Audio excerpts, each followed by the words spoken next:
CNN. Here's some background information about Libya, an oil-rich country in North Africa bordering the Mediterranean Sea and Egypt, Tunisia, Algeria, Chad, Niger and Sudan. About Libya. From the CIA World Factbook. Area: 1,759,540 square kilometers, slightly larger than Alaska. Population: 7,017,224, July 2021 est. Median age: 25.8 years. Capital: Tripoli. Ethnic groups: Berber and Arab 97%, other 3%, includes Greeks, Maltese, Italians, Egyptians, Pakistanis, Turks, Indians and Tunisians. Religion: Sunni Muslim 96.6%, other is 3.4%. Unemployment: 30%, 2004 est. Other facts: Libya has proven oil reserves estimated at 48.4 billion barrels, the most in Africa. Colonel Muammar Gaddafi ruled Libya from 1969 to 2011. In the 1970s and 1980s, he was known for supporting Palestinian terrorist groups. In the late 1990s, Gaddafi made steps toward rapprochement with the West. A Libyan civil war began in 2011 with clashes between the government and rebel forces, and that fueled a second war that is still ongoing. The administration of General Khalifa Haftar in eastern Libya is often at odds with the Western-backed government based in Tripoli, the Government of National Accord, GNA.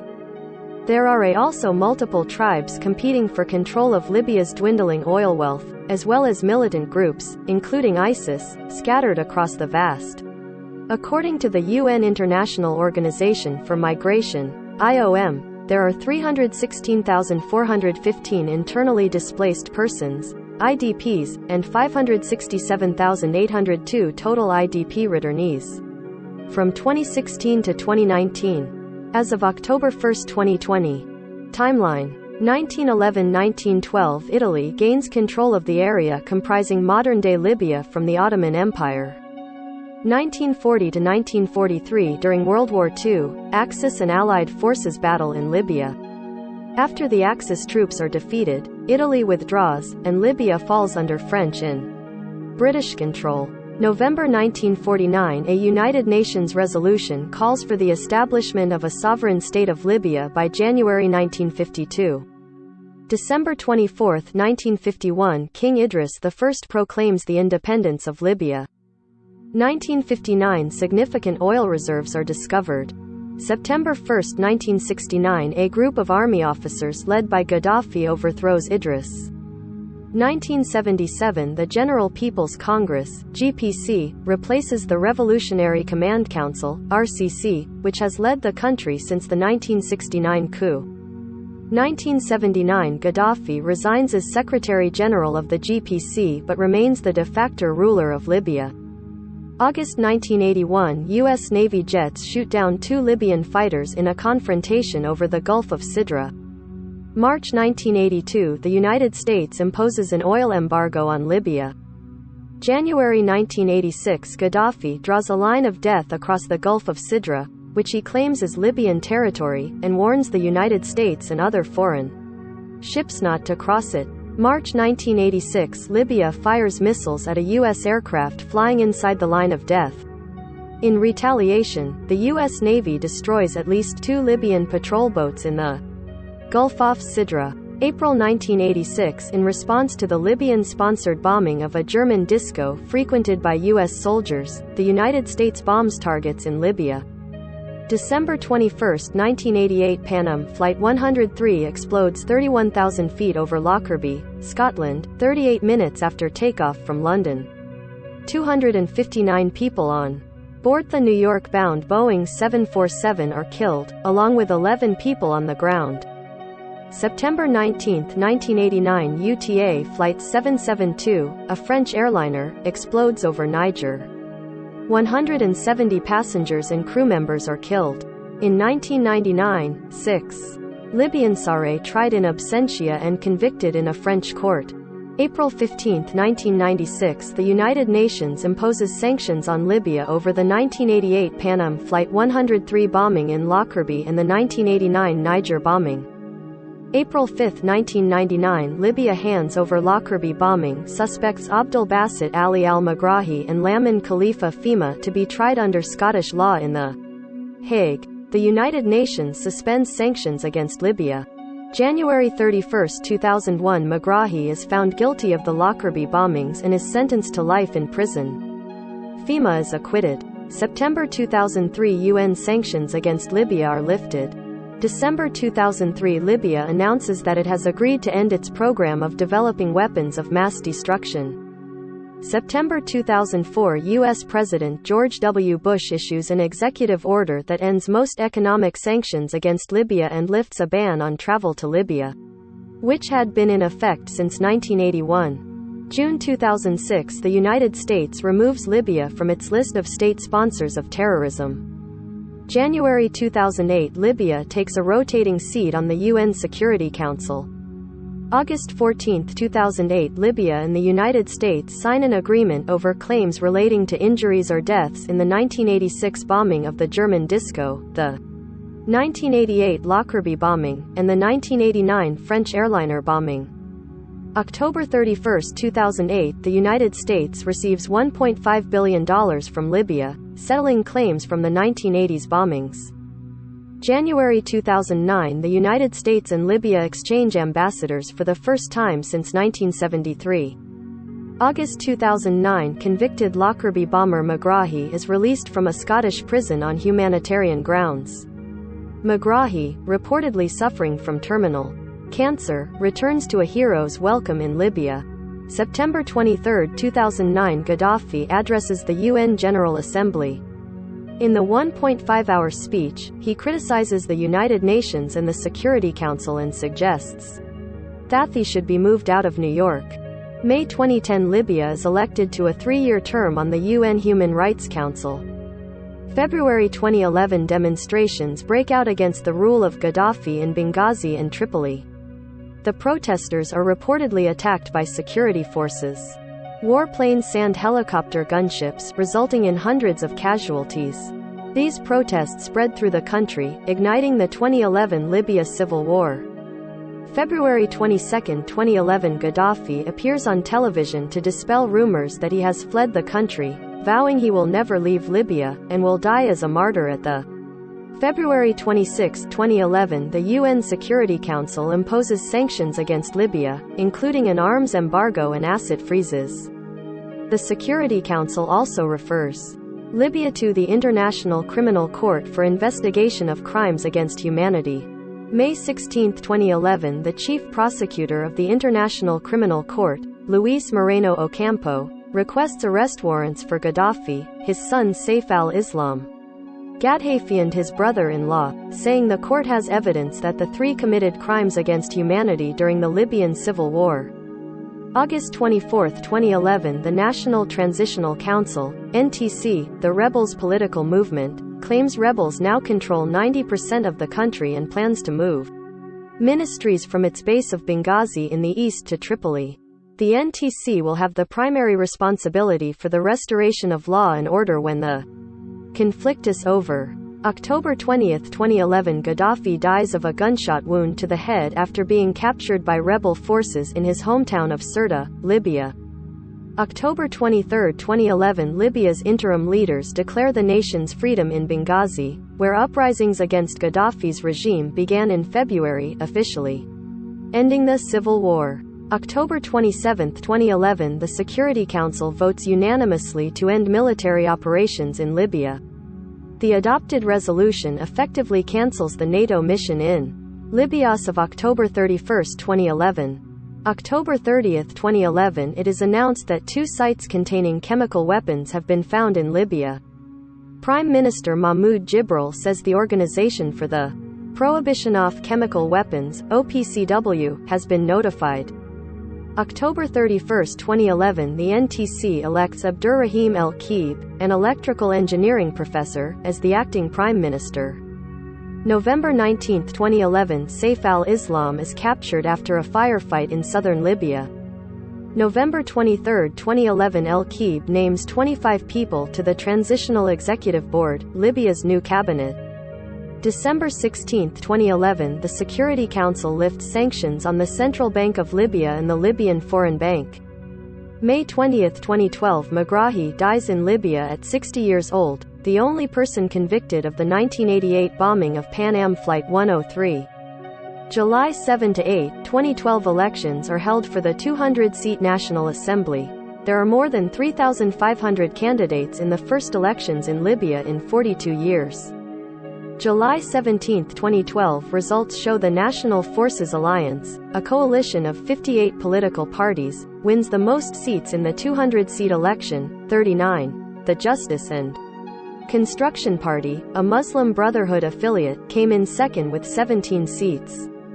August 8, 2012, Libya's NTC hands over power to the General National Congress. September 11, 2012, U.S. Ambassador Christopher Stevens and 3 U.S. diplomatic staffers are killed in an attack on the U.S. consulate in Benghazi. Initially, the cause is alleged to be an anti-Islam video produced by an Israeli American, but it is later determined to be a terrorist attack. September 12, 2012, the General National Congress names Mustafa Abushagur Prime Minister-elect and gives him approximately 3.5 weeks to form a crisis government proposal. October 7, 2012, Abushagur is voted out of office with a no-confidence 125-44 vote against his proposed cabinet. October 14, 2012, Ali Zaidan is elected as the country's new prime minister. October 20, 2012, official sources report fighting in the former Gaddafi stronghold of Bani Walid, where at least 200 government forces are wounded, and 14 government and pro-government militia members are killed. Among those killed is Khamis Gaddafi, 29, the youngest son of the former leader. February to March 2014, violence levels in Benghazi spike, with assassinations, kidnappings and bombings becoming near-daily occurrences. While no group has claimed responsibility for the rising violence in Benghazi, residents and officials blame the violence on Islamist extremist groups. March 11, 2014, Libya's parliament votes Zaidan out of office after months of political infighting. Defense Minister Abdallah Al-Thani, who is sworn in after the vote, will hold the position of premier until a replacement is picked. April 13, 2014, Al-Thani resigns after an attack on himself and his family. The General National Congress must approve. Until then, Al-Thani says he will continue his work as a caretaker. May 4, 2014, the General National Congress (GNC) elects Ahmed Maitik as Prime Minister. However, some members of the parliament reject the appointment and ask Al-Thani to stay in place because Maitik's appointment failed to reach a quorum and therefore is illegitimate. May 16, 2014, retired Libyan General Haftar, who participated in the 2011 rebellion, launches Operation Dignity, in an effort to rid Benghazi of Islamist militias, including Ansar al-Sharia. 75 people are killed and 141 wounded in the battle in and around Benghazi. May 18, 2014, Operation Dignity forces storm Parliament and call for the suspension of the General National Congress (GNC). June 9, 2014, Libya's Supreme Court rules Maitik's election as Prime Minister was unconstitutional. Al-Thani remains the interim Prime Minister. June 15, 2014, Ahmed Abu Khatallah, the suspected mastermind behind the 2012 bombing of the U.S. diplomatic compound in Benghazi, is captured. In June 2018, Abu Khatallah is sentenced to 22 years in prison. June 25, 2014, a new parliament is elected. July 13, 2014, Islamist militants launch Operation Libya Dawn, in an effort to take control of the Tripoli International Airport, which has been under the control of moderate militias since the fall of Gaddafi. July 14, 2014, all air traffic in and out Tripoli is suspended. Also, the United Nations announces that it has evacuated its staff. July 26, 2014, military and civilian personnel from the U.S. Embassy are evacuated from Tripoli. August 4, 2014, the first session of the new parliament, called the House of Representatives, HOR, is held in Tobruk. August 2014, Islamist militias take control of the airport in Tripoli. They reinstate the General National Congress in Tripoli, although the new parliament in Tobruk is recognized internationally as the central government. September 1, 2014, Parliament reappoints Thini, who resigned just days before, as Prime Minister and asks him to form a new government. November 6, 2014, the Libyan Supreme Court rules the June elections were unconstitutional and illegal, dissolving the House of Representatives. The HOR. Ignorist ruling. January 22, 2015, Operation Dignity forces take control of the Libyan Central Bank in Benghazi.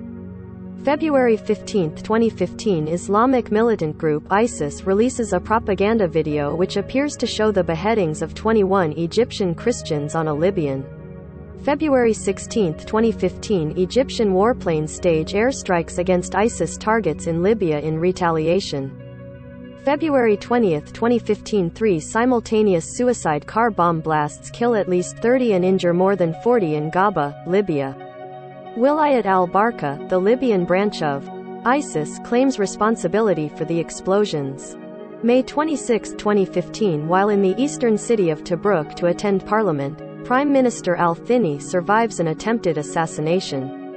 July 28, 2015, Gaddafi's son, Saif al-Islam, is sentenced to death by firing squad along with 8 other Gaddafi regime officials for attempting to suppress the 2011 uprising. The Office of the UN High Commissioner for Human Rights criticizes the verdicts and sentences, saying the trials failed to meet international standards for fair trials. In June 2017, the militia group who held Saif since 2011 says he was released under a general amnesty law passed by Libya's House of Representatives. December 17, 2015, in Skhirat, Morocco, Libya's rival warring factions sign a UN-brokered peace agreement to form a national government. December 17, 2017, Haftar says he no longer recognizes the UN-backed national government established by the 2015 agreement. June 2018, a UN report finds that over the course of 2 days, 215 people drowned after leaving Libya for Europe. There are between 700,000 and 1 million migrants in Libya, according to the UNIOM. Tripoli's location at the edge of the Mediterranean makes it a popular checkpoint for those all over the continent trying to escape conflict by fleeing to Europe. November 5, 2018, the UN Security Council adopts a resolution that keeps the pressure on suspected human traffickers and sexual abusers in Libya, following an undercover report by CNN's Nima Elbagir and Raja Rezac that revealed trafficking of women in Libyan camps, as the observed captives were sold to the highest. April 4, 2019, General Haftar orders his Libyan National Army, LNA, to advance on the capital city Tripoli, the base of the country's UN-backed government. April 7, 2019, the U.S. military pulls a contingent of its troops from Libya amid a surge in violence in Tripoli. April 9, 2019, in a statement, UNICEF calls on all parties to refrain from committing grave violations against children, including the recruitment of children as soldiers, as it warns that more than 500,000 children are at direct risk in Libya as Haftar's forces advance. January 17, 2020, UNICEF releases a statement calling for a durable peace agreement to be reached for the sake of each and every child. Tens of thousands of children and civilians in Libya continue to suffer grievously amid the violence and chaos of the country's long-standing civil war. December 22, 2021, the Libya High National Elections Commission declares force majeure. The presidential election, scheduled for December 24, is postponed indefinitely due to questions regarding the list of candidates and other issues. January 11, 2022, Stephanie Turco-Williams, the UN Special Advisor on Libya, tells CNN that it is still possible for Libyans to cast their ballots by June, in line with the UN-brokered 2020 roadmap towards national elections. It's important for us to see an electoral event in this time frame. February 10, 2022, Libya's eastern-based parliament speaker, Aguila Saleh, declares Fathi Bashagha prime minister-designate, to replace current interim Premier Abdulhamid al-Dibaiba, according to a UNSMIL statement. Al-Dibaiba refuses to recognize the vote. Turco Williams meets with both 4 days later and stresses the importance of Libyan stability and unity.